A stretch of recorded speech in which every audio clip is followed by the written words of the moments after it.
সম্মান নষ্ট করতে না চাইলে এই 4টি জায়গা চুপ থাকো।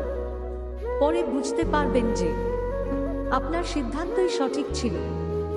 1, যখন কেউ আপনার অনুভূতি বোঝে না, আপনার কষ্ট ও মন খারাপের কারণ বোঝে না, তখন তার উপরে ক্ষিপ্ত না হয়ে সেখান থেকে চলে আসুন। 2, যখন কোনো মূর্খ বিনা কারণে না বুঝে তর্ক করে, তখন কথা না বাড়িয়ে চুপ থাকো, কারণ মূর্খদের সাথে তর্ক করে কখনো জেতা যায় না।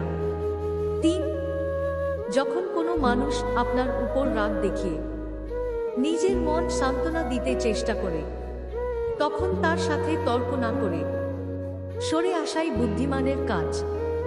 4, নিজের পারিবারিক ঝগড়ার কথা কখনো কাউকে বলতে যাবেন না, কারণ অনেকেই সেগুলোকে নিয়ে হাসি তামাশা করে আপনার সঙ্গে মজা করবে।